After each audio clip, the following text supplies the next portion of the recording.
नमस्कार, ये NB news देख रहे हैं आप। मैं हूं आपके साथ पल्लवी राजपूत और हमारे खास कार्यक्रम उत्तराखंड का महासंग्राम में आप सभी का स्वागत है। उत्तराखंड के सबसे युवा मुख्यमंत्री पुष्कर सिंह धामी ने अपने पिछले कार्यकाल में उत्तराखंड का विकास करने के लिए कोई कोर कसर नहीं छोड़ी। युवा सीएम ने जो 6 महीने के समय में करके दिखाया, अब उसे और बेहतर करने के लिए उनके सामने 5 साल का कार्यकाल है। उत्तराखंड की 5वीं विधानसभा का 3 दिवसीय पहला सत्र 29 मार्च से प्रारंभ होगा, जिसमें सरकार की ओर से नए वित्तीय वर्ष में राज्य के खर्च के लिए करीब 21,000 करोड़ का लेखा अनुदान प्रस्तुत किया जाएगा।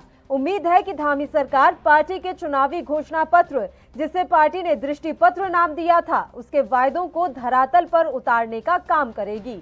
और उत्तराखंड के लोगों को भी धामी सरकार से यही उम्मीद है कि धामी प्रदेश के मुद्दों पर काम करके दिखाएंगे और विपक्ष और आम जनता को शिकायत का मौका नहीं देंगे। पंजाब और दिल्ली को टकटकी लगाए देख रही उत्तराखंड की जनता को उम्मीद है कि धामी सरकार भी उत्तराखंड के विकास के लिए कोई कमी नहीं छोड़ेंगे। दृष्टि पत्र के मुद्दे, जिनमें महंगाई पर नियंत्रण, रोजगार सृजन, बेहतर कानून व्यवस्था, महिला सशक्तिकरण, ग्राम्य विकास, सशक्त भू कानून, समान नागरिक संहिता, बेहतर स्वास्थ्य, शिक्षा, ढांचागत विकास, प्रदेश की आर्थिकी में सुधार शामिल हैं।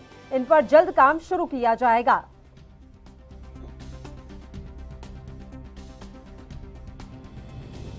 संकल्प है जो विकल्प रहित है। उत्तराखंड के अंतिम छोर में पहुंचे हुए व्यक्ति तक सुविधाएं पहुंचे, शासन पहुंचे, हमारा विकास पहुंचे। और 2025 जब हमारा राज्य 25 वर्ष का होगा, जब हम इसके सिल्वर जुबली वर्ष मना रहे होंगे, उस समय हम हिंदुस्तान के श्रेष्ठ राज्य बने, उसके लिए हमारी सरकार काम करेगी। सरलीकरण का मंत्र, समाधान का मंत्र और निस्तारण का मंत्र, ये मंत्र लेकर हम पूरी पारदर्शिता के साथ चीज़ों को सरल करेंगे। हमारी सरकार लोगों के गांव-गांव तक जाएगी, घर-घर तक जाएगी और जो भी अच्छे समाधान हो सकते हैं उन समाधानों को करेंगे। माननीय प्रधानमंत्री जी का जो विजन है कि ये आने वाला दशक ये उत्तराखंड का दशक होगा, इसको उत्तराखंड का दशक बनाने के लिए हमारी सरकार कृत संकल्पित है। क्षेत्रों में वो कुछ विधानसभा में हार गई है, उस पर वो मंथन कर रही है।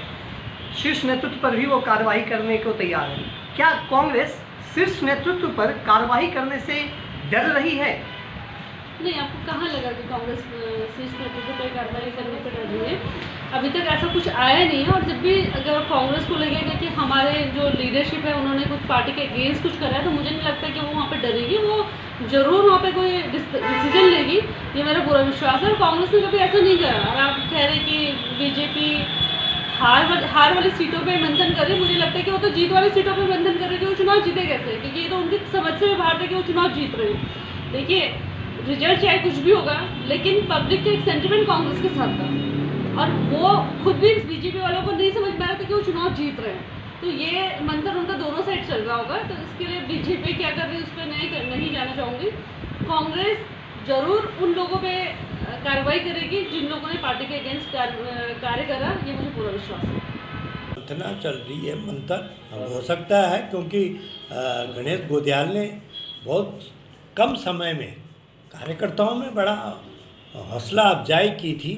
समय कम मिला। अब हाईकमान जिसको भी चाहेगा, हमारा सिपाही उसको स्वीकार करेगा और निश्चित तौर पर बहुत जल्दी हमको हमारा कमांडर भी मिल जाएगा, हमारा नेता भी मिल जाएगा, जो प्रदेश को कार्यकर्ताओं में जोश भरने का काम करेगा।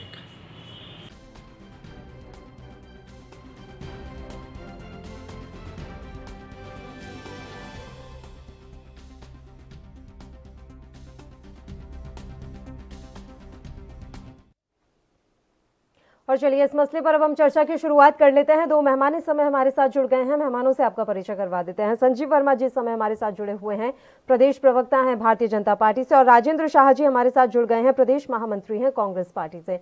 दोनों ही मेहमानों का स्वागत है एएनबी न्यूज पर। संजीव जी, शुरुआत आप ही के साथ करना चाहेंगे। सर, 29 मार्च से आपका विधानसभा सत्र शुरू होने जा रहा है। कितना अलग और कितना खास है इस बार का ये विधानसभा सत्र? अच्छा है, थोड़े से मसाले कम है पर पल्लवी जी देखिए, 2022 का चुनाव अभी अभी संपन्न हुआ है और जिस प्रकार से हमारे उत्तराखंड के युवा ऊर्जावान और दृढ़ इच्छा शक्ति के धनी माननीय मुख्यमंत्री श्री पुष्कर सिंह धामी जी ने 6 महीनों के अंदर विकास की जो जबरदस्त बल्लेबाजी करके विकास का एक ट्रेलर पेश किया और पिक्चर जो 5 साल में विकास की पिक्चर दिखाई जानी है, वो पिक्चर देखने के लिए अब हम सब लोग तैयार हैं। और जिस प्रकार से हमारे दृष्टि पत्र में जो जितने भारतीय जनता पार्टी ने वायदे किए, उन सभी वायदों को भारतीय जनता पार्टी की जो माननीय पुष्कर सिंह धामी जी के नेतृत्व में जो हम सरकार ने कार्यकाल आरंभ किया है, वो अक्षरशः उन सभी वायदों को पूरा करेगी। और जिस प्रकार से हमने वायदा किया था कि हम जैसे सरकार में आएंगे तो हम सबसे पहले अपनी पहली ही कैबिनेट बैठक में कॉमन सिविल कोड का मुद्दा लेके आएंगे और कॉमन सिविल कोड को हम लागू करने का काम करेंगे। और हमने किया, जो कहा वो किया, क्योंकि भारतीय जनता पार्टी जो बोलती है वो करती है। अपने सभी वायदों को हम लोग पूरा करेंगे। साथ ही रोजगार के लिए, विकास के लिए, शिक्षा के लिए, स्वास्थ्य के लिए तमाम हमने जितने वायदे किए हैं, हमने 1 साल में 3 सिलेंडर बीपीएल महिलाओं को मुफ्त देने की जो बात कही है वो भी हम देंगे। हमने किसान सम्मान निधि देने की बात की है, वो भी हम देंगे। उत्तराखंड के सुदूरवर्ती गांव देहातों तक जो सड़कों को हमने जाल बिछाया है, वहां तक विकास को पहुंचाने का भारतीय जनता पार्टी की सरकार पूरा एक हम लोगों ने रोड मैप तैयार किया है। और उस रोड मैप के माध्यम से हम विकास को एक जो अंतिम छोर तक पहुंचाने का काम हमारी सरकार करेगी। और साथ ही विजन 2025 के माध्यम से जो माननीय मुख्यमंत्री जी का विजन है 2025, उत्तराखंड पूरे भारत का सर्वश्रेष्ठ राज्य का जो हमने एक सपना देखा है, उस सपने को साकार करने के लिए हमने काम आरंभ कर दिया है। चलिए ठीक है सर, उसके लिए बधाई आपको। उम्मीद करते हैं कि जो सपना आपने देखा और जनता को आप दिखा रहे हैं उसे पूरा करने में आप सफल हो पाएं। और मेहमानों का भी एक रिएक्शन ले लेते हैं। राजेंद्र जी, आपका रुख करूंगी सर। 29 तारीख से विधानसभा का सत्र शुरू होने जा रहा है, लेकिन अभी तक आप नेता प्रतिपक्ष का चयन नहीं कर पाए हैं। देखिए, मैं ANB चैनल के माध्यम से सबसे पहले तो युवा मुख्यमंत्री धामी जी को बधाई देना चाहता हूं। और जहां तक आपने कहा कि नेता प्रतिपक्ष का मामला है, तो मैं समझता हूं वो 1 आध दिन में सुलझ जाएगा और बहुत जल्दी ही नेता प्रतिपक्ष मिल जाएगा। लेकिन मैं थोड़ा सा ये कहना चाहूंगा कि जिस तरह से हमारे भाई कह रहे हैं कि हमारी करनी और करनी में फर्क नहीं होता, इनके दृष्टि पत्र में कहीं दूर दूर तक जो है ये कॉमन सिविल कोड मामला कहीं नहीं था। जो मामले इनके दृष्टि पत्र में थे, काश अगर उस मामले को लेकर अगर कैबिनेट बुलाई जाती तो कम से कम एक संदेश जाता। लेकिन जिस मुद्दे को लेकर कैबिनेट बुलाई गई, और मैं समझता हूँ उसके लिए कैबिनेट बुलाने की जरूरत नहीं थी, कमेटी बनानी थी तो माननीय मुख्यमंत्री जी वैसे ही कमेटी बना सकते थे।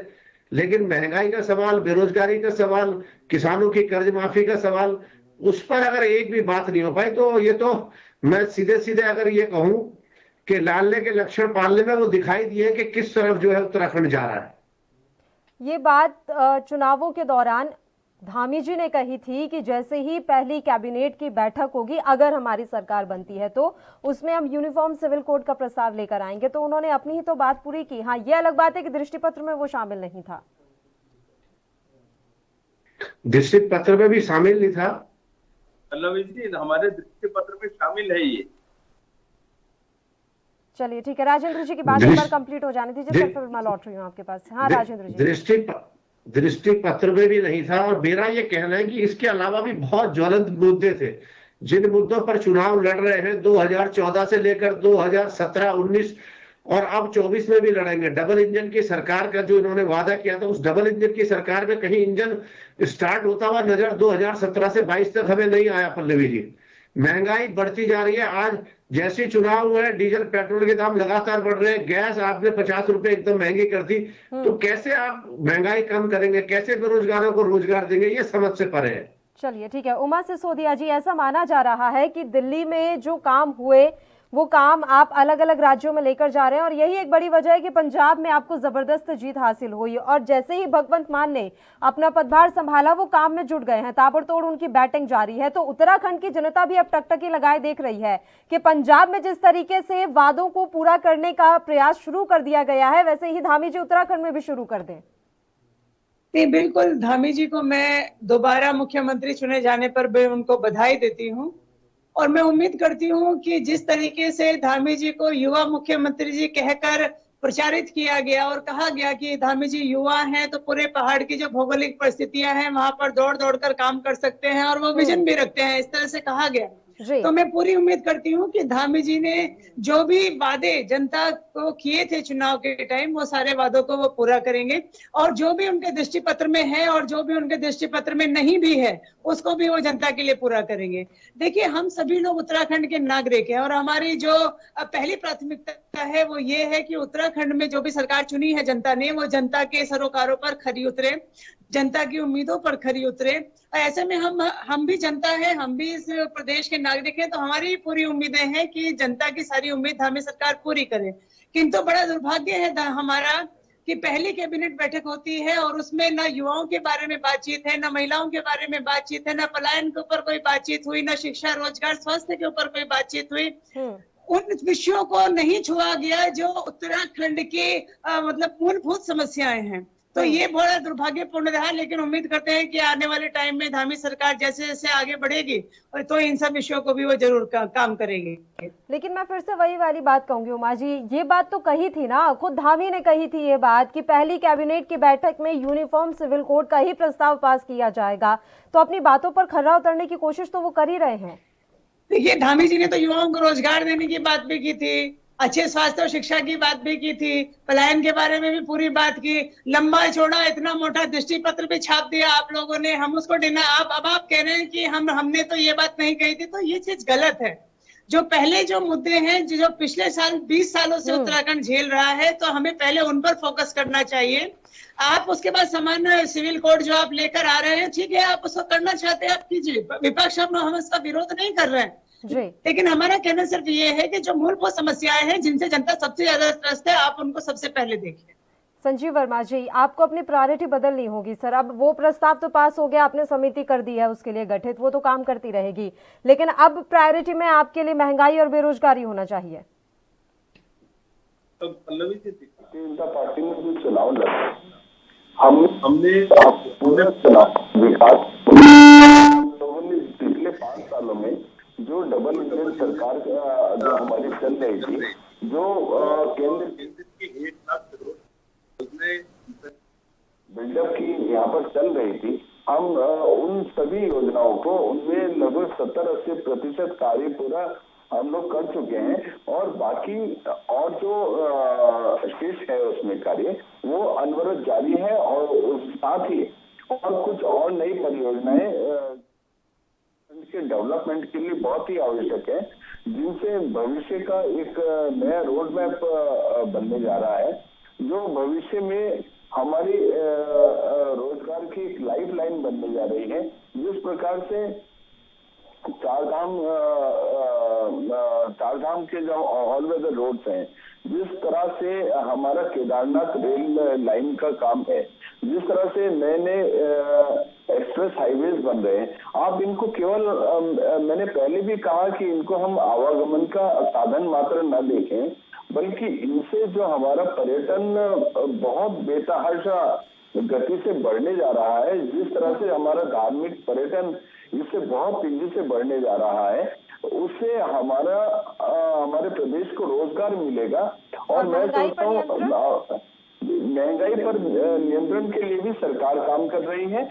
और साथ ही पल्लवी जी, एक बहुत बड़ा विषय क्या है, बहुत बड़ा विषय ये है कि जब हमारे उत्तराखंड में पर्यटन सेक्टर में बेतहाशा वृद्धि होगी, यहाँ पर रोजगार के साधन बढ़ेंगे, साधनों का अलग अलग नए सिरे से एक सृजन होगा, तो मैं सोचता हूँ एक रिवर्स पलायन की और भी हम लोग इसको एक तरह से देख रहे हैं कि जब आदमी को अपने घर बैठे ही रोजगार मिलेगा तो मैं सोचता हूँ वो अन्यत्र शहरों और प्रदेशों की तरफ रुख नहीं करेंगे। नहीं सर, ये बातें हम बहुत लंबे समय से सुन रहे हैं ना, ये कोई पहली दफा नहीं कह रहा है, ये बातें हम बहुत लोगों से बहुत बार सुन चुके हैं। अब फिर से वही चीजें रिपीट हो रही हैं, लेकिन हम बस ये जानना चाह रहे थे कि प्रायोरिटी में आपने क्या रखा हुआ है। पल्लवी जी देखिए, हम खाली भाषण के लिए ये बातें नहीं कर रहे हैं, वरन हमने धरातल पे काम करके दिखाया है। आज जिस तरह से हमारे उत्तराखंड का इंफ्रास्ट्रक्चर डेवलप हुआ है, उससे देखिएगा आप आने वाले समय में हमारे रोजगार के साधन में जबरदस्त बेतहाशा वृद्धि होगी। जिस प्रकार सरकार स्वरोजगार के माध्यम बढ़ाने जा रही है, हमने अभी इंटरनेट का एक्सचेंज उत्तराखंड में लगने जा रहा है, जिससे हमारे इंफ्रास्ट्रक्चर में और आईटी सेक्टर में जबरदस्त आईटी सेक्टर में बढ़ावा मिलने जा रहा है। और मैं सोचता हूँ आईटी सेक्टर के लिए हमारे जो युवा बाहर हैदराबाद, बॉम्बे और बेंगलोर जाते हैं, तो उनको शायद वहाँ नहीं जाना पड़ेगा, उनको यहीं पे नौकरियां मिलेंगी। और आपने भी अरविंद केजरीवाल जैसी बात कर दी सर कि जो हमारे यहाँ से युवा जा रहे हैं दूसरे देशों में, हम उन्हें वापस लेकर आएंगे। अभी तो यहाँ के युवाओं को यही रोक लीजिए, वही बहुत बड़ी बात होगी। और मेहमानों का भी रुख करना है मुझे। संजीव जी जल्दी आप अपनी बात कंप्लीट कीजिए। पल्लवी जी मैं 1 मिनट है अपनी बात पूरी कर रहा हूँ। पल्लवी जी 1 मिनट। आपने केजरीवाल जी का बात करी। केजरीवाल जी केवल और केवल बातें करते हैं, काम कुछ नहीं करते। वो उनके कुछ बयान इस तरह के आपत्तिजनक बयान आए हैं, जिसमें उन्होंने कहा 200 रुपए का टिकट लेके दिल्ली का बोझ बढ़ाने उत्तराखंड के लोग आ जाते हैं, 500 रुपए का टिकट कटवा के बिहार के लोग और उत्तर प्रदेश के लोग दिल्ली का बोझ बढ़ाने आ जाते हैं। मैं सोच रहा हूँ ये घोर आपत्तिजनक है और उत्तराखंड के जनमानस का मैं सोचता हूँ इससे बड़ा शायद ही अपमान कोई किसी ने किया होगा, क्योंकि उत्तराखंड के लोगों का आप इस तरह से उनका मूल्यांकन करते हैं। मैं सोचता हूँ ये बहुत अशोभनीय है। और मैंने आपको ये बोला कि जिस प्रकार से हम अपने यहाँ ही आईटी सेक्टर को बढ़ावा देने का काम कर रहे हैं, जिस तरह से हम सोलर स्टेट बनाने की हम बात कर रहे हैं, सोलर स्टेट पे हम लोगों ने बहुत तेजी के साथ काम कर दिया है और होम स्टे पे हम लोग काम कर रहे हैं, ऑर्गेनिक खेती पे हम काम कर रहे हैं, फ्लोरिकल्चर पे हम लोग काम कर रहे हैं। तो ये सारी चीजें पलायन रोकने में भी कारगर सिद्ध होगी। और ठीक है सर, इस बारे में आगे विस्तार से चर्चा करेंगे। और मेहमानों का भी मैं एक बार रुक कर लेती हूँ। राजेंद्र शाह जी, आपने तमाम योजनाएं सुन ली कि किस तरह की स्वरोजगार योजनाएं अभी सरकार पैदा कर रही है। इसके अलावा जो हाईवेज बनाए जा रहे हैं, तरह तरह की योजनाएं अभी गिना रहे थे बैठकर यहाँ संजीव जी। आपको वाकई में लग रहा है कि इन योजनाओं के जरिए बाहर से लोग अब यहाँ पर आ जाएंगे, या यूं कहें जो यहाँ से पलायन करके जा चुके हैं वो वापस उत्तराखंड में आकर बस जाएंगे? पल्लवी जी देखिए, मैं संजीव भाई से बहुत ही नम्र निवेदन के साथ कहना चाहता हूँ। देखिए, एक मौका आपकी डबल इंजन सरकार को मिला था कोरोना काल के अंदर, जब लाखों लाख लोग उत्तराखंड की तरफ आए थे, दिल्ली से, मुंबई से, जयपुर से, मद्रास से, और उन्होंने कुछ करने की सोची थी। उस समय तो आपने कुछ नहीं किया। उस समय आपके तत्कालीन मुख्यमंत्री जी ने 1-2 काम ऐसे कर दिए। एक तो तीर्थ पुरोहितों वाला काम कर दिया, दूसरा जो जिला विकास प्राधिकरण का उन्होंने ऐसा काम कर दिया था कि वो नौजवान अपने घर के बाहर एक टीन की चद्दर डालकर वहां पर कुछ चाउमीन की ठेली लगा सकते थे। अच्छा। और मैं संजीव जी मैं बोल लूं, कोरोना काल में दिल्ली के मुख्यमंत्री श्री केजरीवाल जी ने उत्तराखंड के लोगों को बस में बिठाकर और अपने हाल पर छोड़ दिया था कि जहाँ चाहे वहाँ जाओ, दिल्ली में आप लोगों के लिए कोई जगह नहीं। मैं सोचता हूँ ये इसका जवाब तो उमा सिसोदिया जी देंगी ना संजीव जी, इसका जवाब तो उमा सिसोदिया जी देंगी। अभी राजेंद्र जी कुछ बोलना चाह रहे हैं। राजेंद्र जी कांग्रेस पार्टी से ताल्लुक रखते हैं। मैडम मैं कांग्रेस पार्टी से वो ताल्लुक रखते हैं, लेकिन मैं बात कर रहा हूँ वो कोरोना काल की बात कर रहे थे, तो पूरे कोरोना काल में कांग्रेस पार्टी पूरी तरह से आइसोलेशन में थी। कोरोना काल में आप लोग सो रहे थे, जिस समय आप लोग सड़कों पे उतर के जनता की सेवा करनी चाहिए थी। आप लोगों ने न जनता की चिंता करी, ना किसी की चिंता करी। चिंता करी तो की चिंता करी, अपनी चिंता करी। और चलिए संजीव जी राजेंद्र जी की बात सुन लीजिए। दुखे रहे आप लोग। बोलिए राजेंद्र शाह जी, बताइए। अब हम दुखे रहे या आपके मुख्यमंत्री निवास से बाहर नहीं निकले तो सब जानते हैं, इसमें कोई कहने वाली बात नहीं है। लेकिन आपको वहां मौका मिला था, आप उन तमाम नौजवानों को रोजगार दे सकते हो, वो सब चले गए अपने अपने क्षेत्रों में और कुछ नहीं किया। 17 से 22 जितनी योजनाएं आपने गिनवाई है, एक भी फ्लोरिकल्चर धरातल पर नहीं उतरा।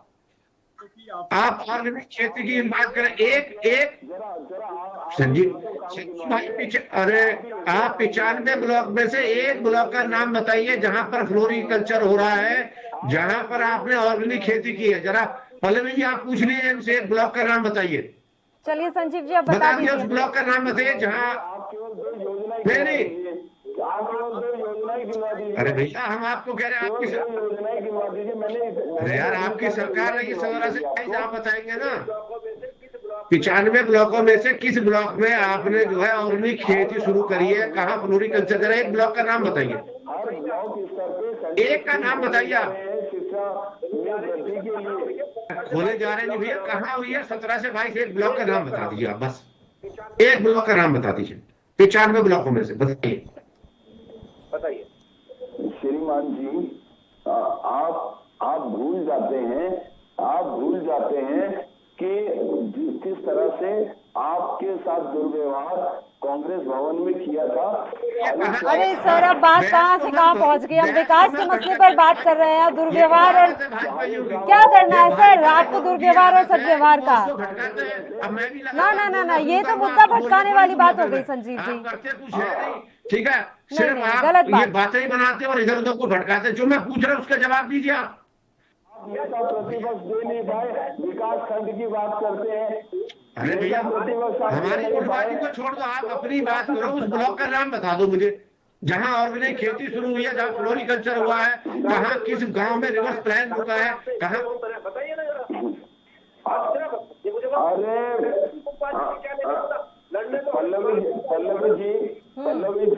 पल्लवी जी पूरे उत्तराखंड भर में विकास की गंगा बह रही है। ये आप कांग्रेस को देहरादून जाइए सर, गंगा नहीं बह रही है, जो गड्ढे आपने कर रखे हैं वहाँ पानी बह रहा है इस समय। विकास की गंगा नहीं बह रही है सर, जगह जगह गड्ढों में से पानी निकल रहा है, उससे पहले सुधारिए। उमा सिसोदिया जी फ्लाईओवर्स बन रहे हैं, किस तरह से फ्लाईओवर नहीं भाई, फ्लोरिकल्चर की बात करो, रिवर्स प्लान की बात करो।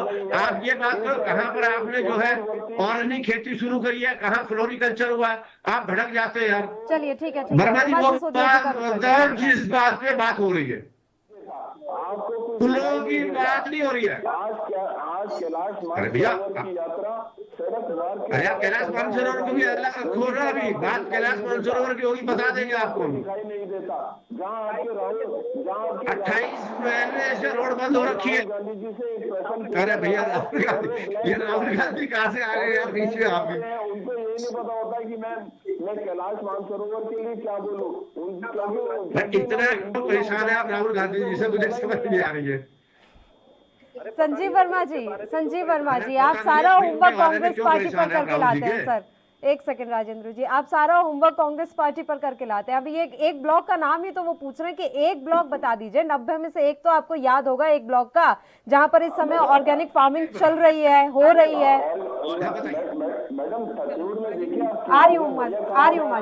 चक्राता में देखिए कितना बढ़िया काम हो रहा है, विकास नगर में देखिए, रुद्रपुर में देखिए कितना बढ़िया काम हो रहा है। अच्छा चलिए ठीक है, उमा सिसोदिया जी कुछ कहना चाह रही हैं। उमा जी देखिए, बीजेपी के जो मेरे प्रवक्ता संजीव वर्मा जी यहाँ पर बैठे हुए हैं वो पारंगत हैं, और बीजेपी का हर प्रवक्ता पारंगत होता है कि मुद्दों को कैसे भटकाया जाए। वो राजेंद्र शाह जी की एक बात का जवाब नहीं दे पा रहे हैं कि फ्लोरिकल्चर कहाँ शुरू किया। भाई, तुम लोगों ने आयुष मंत्रालय भी खोला था, आयुष का भी एक बार काम शुरू किया था बड़े जोर शोर से निशंक जी ने, उसकी क्या स्थिति है? तो कम से कम संजीव वर्मा जी थोड़ा बहुत तो होमवर्क में टिप्स में याद रखना चाहिए कि कोई क्वेश्चन आए तो आप फटाफट उसका जवाब दे दें। आप लोग की सरकार ने कुछ काम किया नहीं। पिछले 5 साल की जो सरकार आपकी रही, आप सिर्फ अपना मुख्यमंत्री बदलने में बिजी रहे, और इस बार देखते हैं धामी जी कितने दिन तक हमारे मुख्यमंत्री रहते हैं कि अगले 6 महीने चुनाव तक ये मुख्यमंत्री रहते भी है या नहीं रहते। हमें तो बिल्कुल भरोसा बीजेपी सरकार पर नहीं रहा। आप लोगों ने पिछले 5 साल सिर्फ ये कहना कि कांग्रेस में गुटबाजी है और आम आदमी पार्टी में ये है। आप हमें जाने दीजिए, उत्तराखंड की जनता ने आप लोगों को चुना है, जवाब आपको देना है। आप जवाब दीजिए कि आप लोगों ने क्या क्या काम पहले किए 5 साल में, और अगले 5 साल का आपका रोड मैप क्या है। आपका जो रोड मैप है वो साफ दिखाई देता है कि 2024 के लोकसभा चुनाव की तैयारी उत्तराखंड में शुरू हो चुकी है। जो यहाँ के जो लोकल मुद्दे हैं उन पे आप लोग बात नहीं करेंगे, कुछ इस तरह के मुद्दों पर आप बात करेंगे जो फिर से समाज में उल्टी सीधे जो आपका बीजेपी का एजेंडा रहा है अभी तक, आप उन्हीं एजेंडा पर बात करेंगे। ऐसा बोल दिया जाता है, क्या किया आपने 7 साल तक दिल्ली में? आप बताए ना, दिल्ली में क्या किया आपने? 414 लोगों भाई, बात ये उत्तराखंड की डिबेट हो रही है कि दिल्ली के कामों पर डिबेट हो रही है? अगर दिल्ली के कामों पर डिबेट हो रही है तो दिल्ली की बात करें हम लोग। 4 साल में 414 रोजगार दिए। भाई, आप शाह जी की एक बात का जवाब दे दीजिए ना संजीव वर्मा जी। अब मैं भी पूछ रही हूँ कि कहाँ पर कौन से ब्लॉक में फ्लोरिकल्चर का काम शुरू हुआ। आप सिर्फ अभी गूगल पे सर्च करके बता दीजिए ना फटाफट, जब तक शाह जी कुछ बोले या एंकर महोदय कुछ बोले, क्योंकि कहीं भी काम नहीं हुआ। धरातल पे बिल्कुल शून्य काम है। गूगल भी नहीं बता सकता कि उत्तराखंड में फ्लोरिकल्चर कहाँ स्टार्ट हुआ। आप 2 की बात करें, मैंने 6 बता दिए। कैसी बात करते हैं आप? लोगों के पास कोई मुद्दे तो है नहीं। विकास आप देखना चाहते नहीं। विकास के लिए आपको विकास हो ही नहीं रहा संजीव जी। आप पारंगत हैं टाइम पास करने में, और आप पूरी तरह से पारंगत हैं जो पूरी डिबेट उत्तराखंड पे चल रही है उसको डिरेल करने में। आप पारंगत हैं। हम आपकी जो आपकी काबिलियत है उसको सैल्यूट करते हैं। चलिए संजीव वर्मा जी, आ जाते हैं मुद्दे पर, वापस लौट आते हैं। एक एक मसले पर हम चर्चा कर रहे थे। अब सवाल ये भी है कि सशक्त भू कानून पर भी बड़ा हल्ला मचा रहा। कब तक, कितना समय आपसे हम लेकर चले कि हाँ इस भू कानून के मसले को भी आप सुलझा लेंगे? ये प्रश्न मेरे से किया आपने? जी आप ही से है सर, आप ही सुलझाएंगे। दोनों पार्टियां तो है नहीं सत्ता में। जी आपने ये सब कुछ। पल्लवी जी देखिए, सरकार हर मुद्दे के ऊपर बहुत गंभीरता से काम कर रही है, और समय आने दीजिए, थोड़ा धैर्य रखिए, और जो भी इसका एक सर्वमान्य हल होगा सरकार निकालेगी। जो भी उत्तराखंड के हित में जो भी बेस्ट पॉसिबल होगा उसके ऊपर निर्णय लिया जाएगा। जैसे 2017 के बाद लोकपाल पर निर्णय ले लिया गया था वैसे ही। पल्लवी जी देखिए, पूरे 5 साल जीरो टॉलरेंस की सरकार उत्तराखंड में चली है, और ना सर, आपको मैं पूरे देश के बारे में नहीं बता रही हूँ, पहाड़ी राज्यों की भी मैं आपको रैंकिंग बताऊँ ना। हमारे देश में जितने पहाड़ी राज्य हैं उसमें भी नीति आयोग की रिपोर्ट में अपना उत्तराखंड 7वें नंबर पर आ रहा है सर, जीरो टॉलरेंस की अगर आप बात कर रहे हैं तो। आप क्या, मुझे नहीं पता, लेकिन सर ये बहुत झोल हो रहा है और इसको आपको समझना होगा। राजेंद्र जी जी बोलिए राजेंद्र जी। पल्लवी जी, मैं संजीव भाई से आप थोड़ा सा सुन भी लीजिए ना। हम आपकी बात सुन रहे हैं, हमारी भी सुनिए भाई।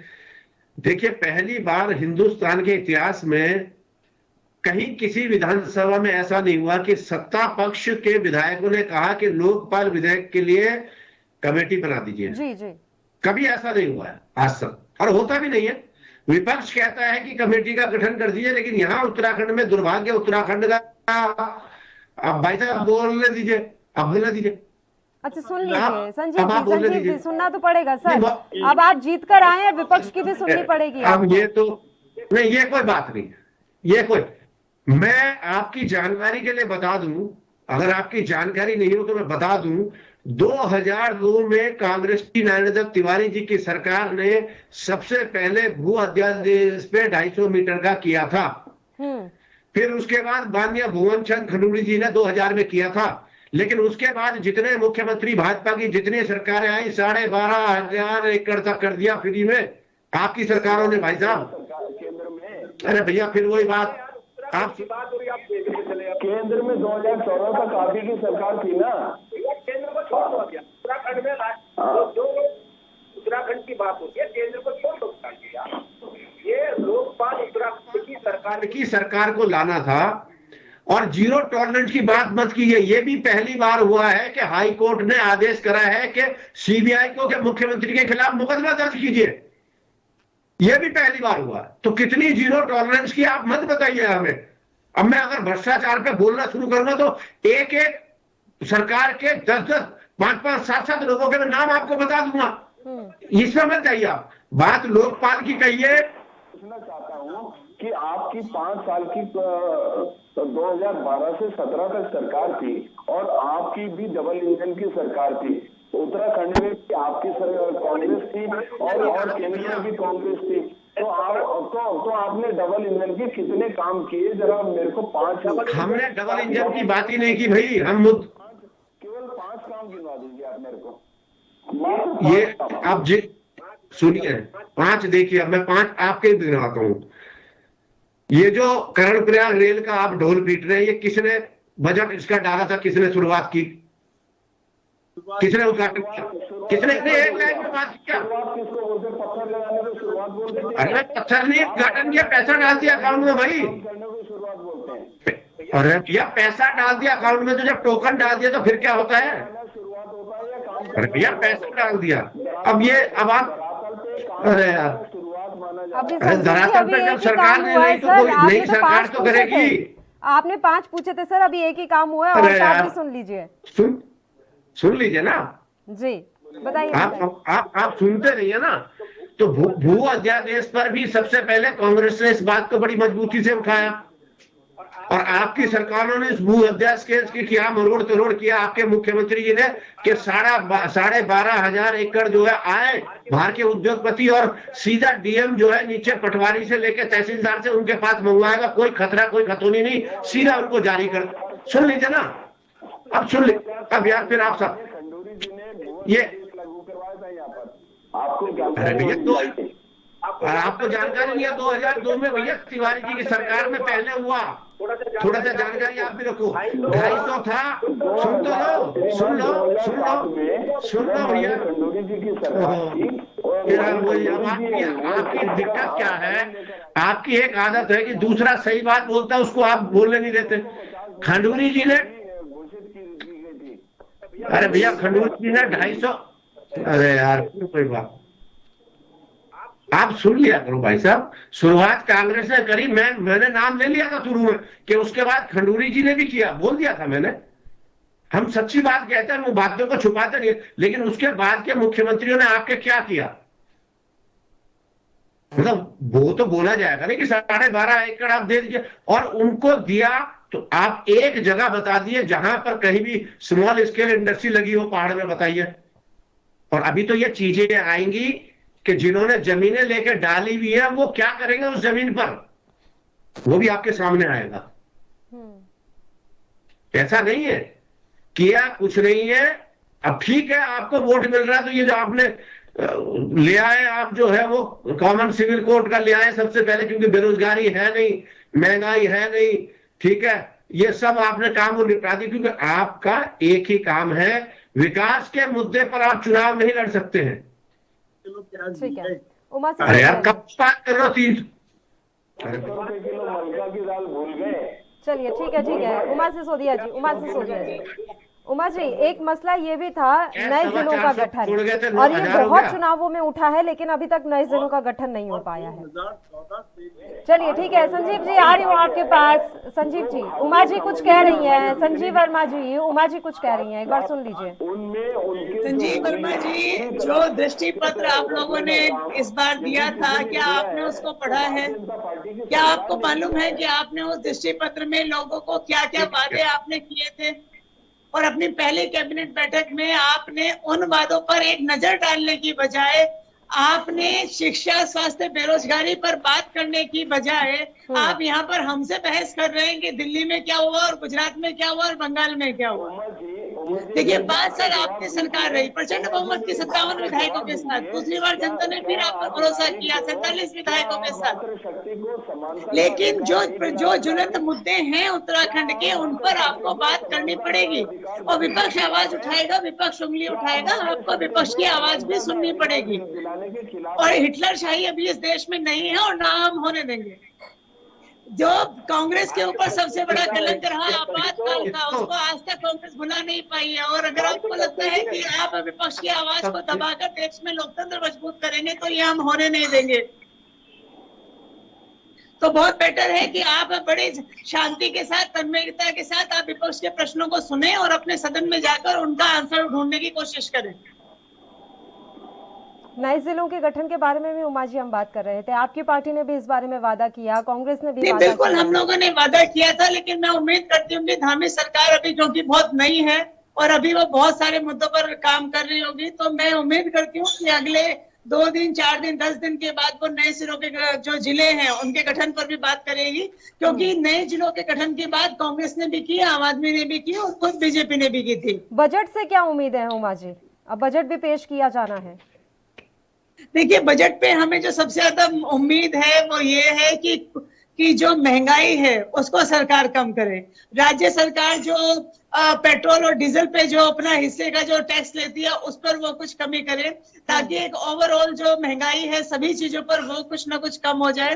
तो हमारी सबसे बड़ी उम्मीद यही है कि सरकार जो है कि यहाँ पर पेट्रोल और डीजल की कीमतों को अपनी तरफ से कम करेगी, ताकि जितने भी दूसरे उत्पाद हैं जो वो सारी चीजें पे फर्क पड़ेगा और महंगाई कुछ ना कुछ जरूर कम होंगे।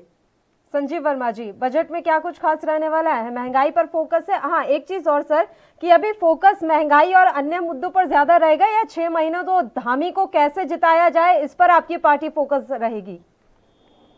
देखिए माननीय मुख्यमंत्री जी का जब चुनाव होगा वो एक बड़े बहुमत के साथ विजयी होके आएंगे।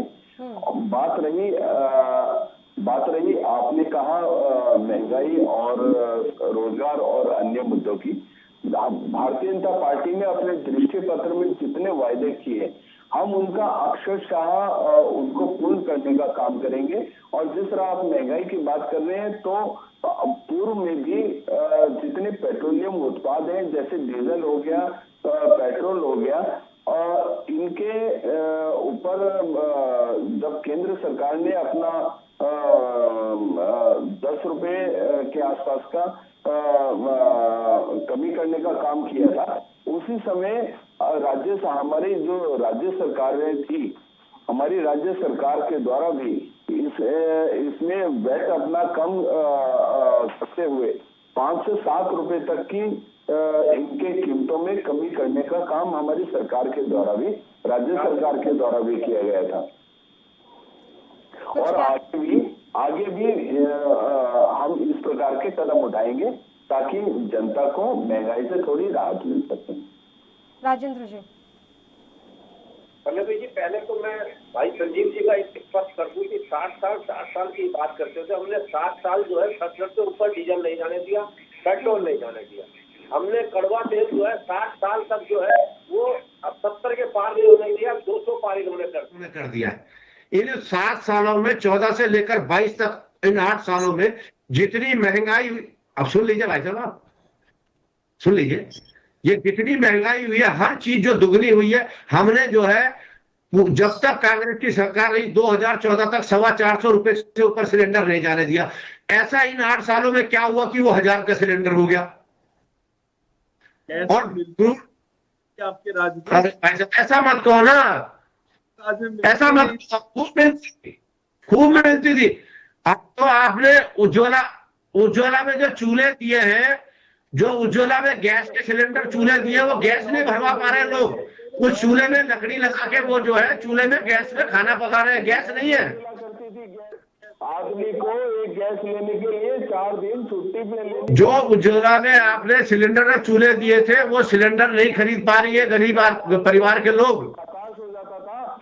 बाद मेरे को 5 दिन की छुट्टी लेनी पड़ेगी, तो वो मजबूरी में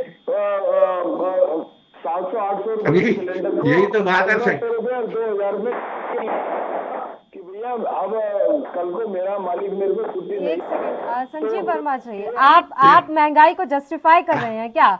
आप महंगाई को ये कह के जस्टिफाई कर रहे हैं कि देश में विकास हो रहा है तो महंगाई तो होगी, या आप पेट्रोल डीजल और गैस सिलेंडर के बढ़ते दामों को ये कहकर जस्टिफाई कर रहे हैं कि पहले सिलेंडर एक दिन में नहीं मिलता था, अब मिल गया? 2004 से 2014 सुन लीजिए संजीव जी, संजीव जी, तो मैंने नहीं बोला कि आप संजीव अपने अंदर झांकिए, आपकी सरकारों के समय में गैस मिलती ही नहीं थी। गैस, अरे भैया अब आप गैस दे रहे हैं इसलिए महंगी हो गई क्या?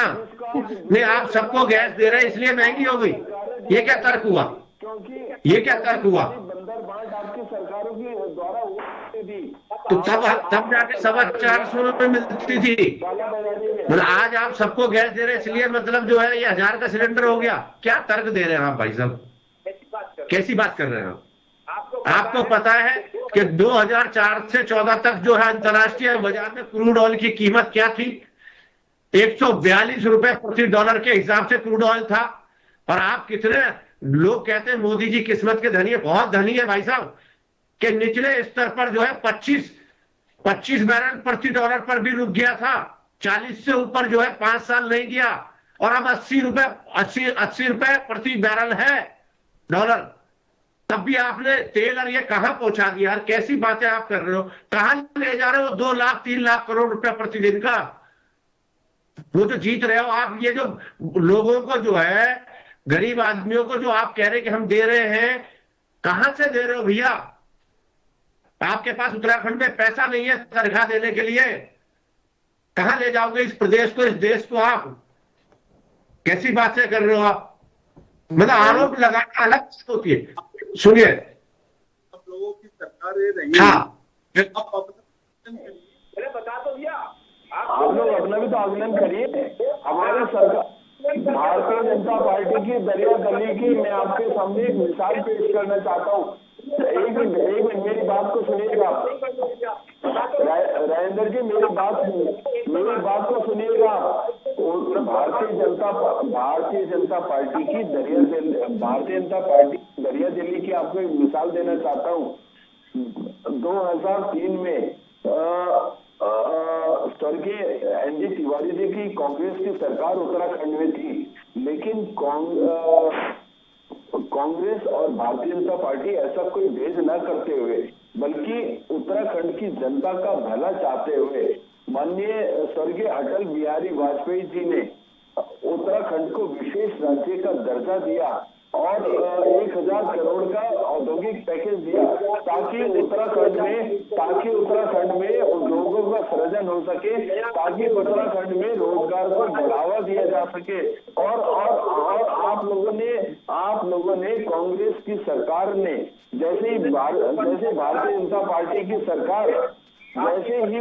जनता पार्टी की सरकार उत्तराखंड में 2007 में आई, आपकी सरकार आपकी केंद्र की कांग्रेस सरकार के द्वारा उत्तराखंड से औद्योगिक पैकेज को भी छीन लिया गया और विशेष राज्य के दर्जे को भी छीन लिया गया, जिसका दुष्परिणाम ये हुआ, यहाँ से जो बड़ी मात्रा में उद्योग आए थे वो दोबारा से पलायन करने के लिए मजबूर हो गए, और जिसका सबसे बड़ा दुष्परिणाम ये हुआ कि जो हमारा युवा जिसको उत्तराखंड में रोजगार मिल रहा था उसको अपना रोजगार खोना पड़ा और उसको अन्यत्र प्रदेशों में रोजगार। आपने बनाया तो था पलायन आयोग, पलायन करने के लिए मजबूर कांग्रेस सरकार के। वर्मा जी पलायन आयोग बनाया था, वो कहाँ पलायन कर गया? वो तो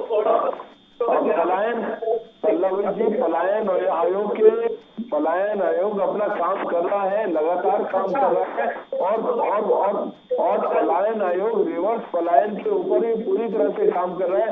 अभी मैंने आपको जितने स्वरोजगार के जितनी आपको योजनाएं गिनवाई है, ये पलायन आयोग के द्वारा इन 2017 से चला लेते सर ये सारी योजनाएं, कुछ तो फायदा हो जाता उत्तराखंड को। 2017 से आपके पलायन आयोग ने ये सारी योजनाएं क्यों नहीं चलाई?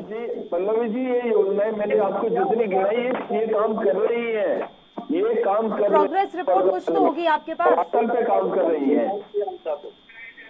ठीक है, सारी कुछ धरातल पे काम कर रही है। काम किया होता है। बोलिए राजेंद्र जी, एक एक करके बात कर लेते हैं। राजेंद्र जी, आवाज मिल रही है शाह साहब आपको? जी जी जी जी, बताइए सर, पलायन आयोग के बारे में अभी हम चर्चा कर रहे थे और अभी पलायन रोकना भी दृष्टि पत्र में शामिल है। पल्लवी जी, पलायन आयोग की स्थिति यह है, बहुत ही जिम्मेदारी के साथ मैं आपके सामने कहना चाह रहा हूँ कि पौड़ी है ये दफ्तर खुला था। हाँ। और सारे अधिकारी देहरादून आ गए, उस ऑफिस में ताला लग गया है। अच्छा, ये संजीव जी पता कर लेंगे इस बात का, ठीक है? ये बड़ी जिम्मेदारी के साथ क्या, मेरा ये निवेदन है कि देखिए उत्तराखंड के लोगों के लिए वही बात की जाए जो आप कर सकते हैं। ये निवेदन है, सभी राजनीतिक पार्टियों से निवेदन है मेरा। मतलब आप 17 से 22 भी वही गाएंगे, आप 22 से 27 भी वही गाएंगे, ऐसा गाना मत गाइए आप।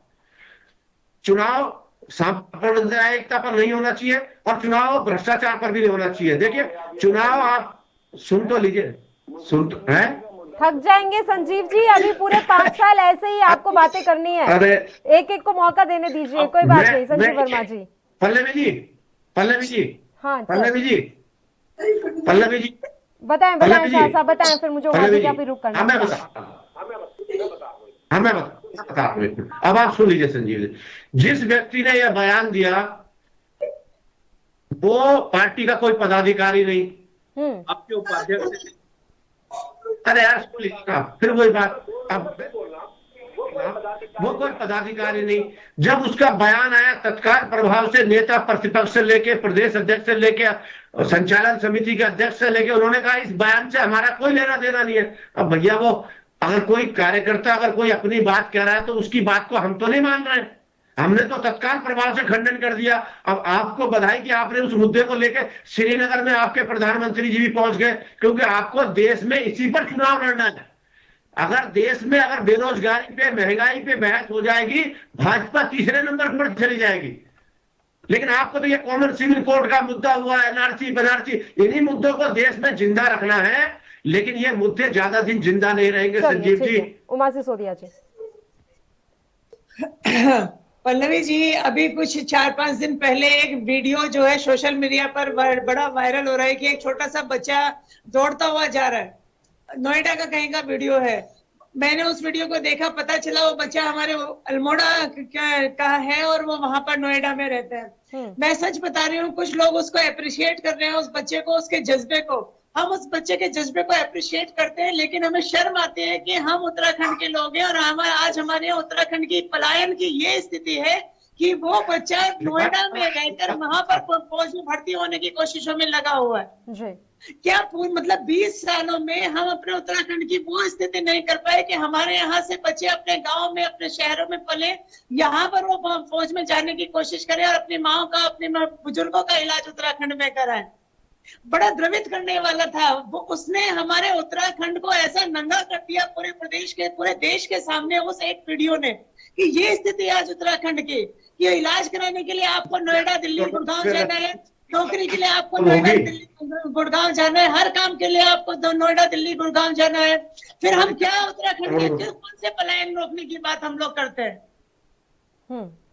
बिल्कुल, मैं समझती हूँ कि संजीव वर्मा जी और इनकी पूरी सरकार को अगर थोड़ी बहुत लाज शर्म हया कहीं बाकी है तो फालतू के जो कॉमन सिविल कोड और सीए जो मुद्दे उन्होंने उठाने की कोशिश की है, उनको नेपथ्य में डालकर जो जनता के मुद्दे हैं, जिनसे हमारे बच्चे 16-17 साल के बच्चे रात को सड़कों पर दौड़ रहे हैं, जिन मुद्दों से बचने के लिए आपको इन मुद्दों पर बात करनी चाहिए।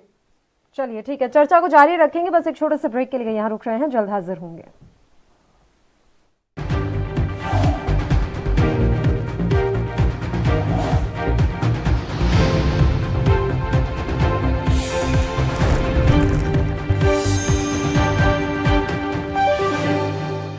ब्रेक के बाद एक बार फिर से आप सभी का स्वागत है। चर्चा की शुरुआत कर लेते हैं। संजीव वर्मा जी, पलायन के मसले पर इस बार आप चुप नहीं बैठ सकते हैं सर, और ना ही इस तरीके से कल्टी मार जाएंगे, काम तो करना पड़ेगा आपको। जी पल्लवी जी, देखिए मैंने कहा सरकार पलायन के मुद्दे को लेके बहुत अधिक गंभीर है। अब ये भी एक इस बात को भी स्वीकार करना पड़ेगा कि सरकारी नौकरियां एक बहुत सीमित होती हैं। इस चीज को कोई नकार नहीं सकता, इस चीज को सभी लोगों को स्वीकार करना चाहिए। लेकिन साथ ही हम रोजगार के अन्यत्र जितने भी साधन है उसमें स्वरोजगार के बहुत से साधन जो रोजगार दे सकते हैं। तो ऐसी बहुत सारी नीतियों पर, ऐसे बहुत सारे कार्यों पर जिसमें पर्यटन को लेकर उत्तराखंड में पर्याप्त संभावनाएं है। जिस प्रकार से 4 धाम की यात्रा हमारे यहाँ चलती है और 4 धाम की यात्रा में मैं सोचता हूँ लाखों लोग आते हैं, और आने वाले समय में जिस तरह से हमारे रोड्स के डेवलपमेंट हो रहे हैं, रेल मार्गों का डेवलपमेंट हो रहा है और हवाई मार्गों का डेवलपमेंट हो रहा है, मैं सोचता हूँ ये संख्या करोड़ों में पहुंचने वाली है। और जिस तरह से आने वाले समय में इतना बड़े संख्या में श्रद्धालु, 4 धाम यात्रा के श्रद्धालु और पर्यटक उत्तराखंड की और अपना रुख करेंगे, तो और उसके साथ ही साथ हमारा जो युवा है, युवा को बहुत बड़ी संख्या में स्वरोजगार के माध्यम से रोजगार मिलने वाला है और सरकार पूरी गंभीरता के साथ इस पे काम कर रही है। और जहां पर भी जिस भी सेक्टर्स में युवाओं को लोन की आवश्यकता होती है तो सरकार लोन के लिए भी व्यवस्था कर रही है। जहां सब्सिडी देने की बात होती है वहां सब्सिडी देने की बात कर रही है। जहां महिलाओं को एनजीओस के ऊपर सब्सिडी देने की बात होती है तो वहाँ 40 से 50 और 60% तक महिला एनजीओ सब्सिडी दी जा रही है। जहां उनको ऋण की बात होती है, ऋण के ऊपर भी सब्सिडी दी जा रही है। और तो और जितने एनजीओस हैं, अभी सरकार ने एक बड़ा निर्णय लिया है कि जो हमारे महिला एनजीओस हैं वो जो भी उत्पाद अपना बनाएंगे उसको हमारी सरकारें उनके लिए मार्केटिंग की भी व्यवस्था करेंगी। और हमारे जितने अपने विभाग हैं उन विभागों में भी यदि उनके द्वारा बनाए हुए उत्पाद की वहां पर आवश्यकता पड़ती है तो टॉप प्रायोरिटी पर उनके उत्पादों को खरीदा जाएगा। तो एक तरह से मैं सोचता हूँ स्वरोजगार को हम जब बढ़ावा देंगे तो पलायन की समस्या भी स्वतः समाप्त होगी। ये अब सब शुरू किया जाएगा ना सर? मैं बड़े इत्मीनान से सुन रही थी आपकी सारी योजनाएं, ये शुरू होगा? मैडम शुरू किया जाएगा नहीं, हो चुका है। तो कितना पलायन रोक दिया आपने अगर सबको शुरू कर दिया था आपने पहले ही? पल्लवी जी देखिए, आप अगली डिबेट रखेंगे तो केवल इसकी बात के ऊपर आप डिबेट रखिएगा और मैं हर विभाग के आपके पास आंकड़े लेके आऊंगा और हर विभाग के आपको आंकड़े सहित बताऊंगा और ऑथेंटिक आंकड़े होंगे, वो उसमें कोई जमा खर्च नहीं होगा। चलिए, अभी तो फिलहाल आप वो ऑफिस जाकर जरूर देखिएगा जिसके बारे में राजेंद्र शाह जी बात कर रहे थे, जिस पर ताला इस समय लटका हुआ है। तो फिर आगे की जब हम डिबेट करेंगे तो उसको जरूर इसमें इंक्लूड किया जाएगा। फिलहाल समय की कमी है, मैं तीनों ही मेहमानों का शुक्रिया अदा करना चाहूंगी तमाम चर्चा करने के लिए आप हमारे साथ जुड़े। तो आपको बता दें कि उत्तराखंड की सरकार को अब अपने दृष्टि पत्र पर काम करना जल्द से जल्द शुरू करना होगा, क्योंकि बात पंजाब की करें तो पंजाब सरकार ने अपने घोषणा पत्र पर एक एक करके कार्य करना शुरू कर दिया है। तो ऐसे में उत्तराखंड की जनता भी अब पंजाब की तरफ टकटकी लगाए देख रही है और साथ ही उम्मीद कर रही है कि धामी सरकार भी उनसे किए गए तमाम वायदों को शुरू करने की दिशा में काम करना आरंभ कर दें। इसी के साथ उत्तराखंड का महासंग्राम में फिलहाल के लिए इतना ही। मुझे दीजिए इजाजत। देश और प्रदेश के तमाम ताजा खबरों के लिए आप बने रहिए हमारे साथ। नमस्कार।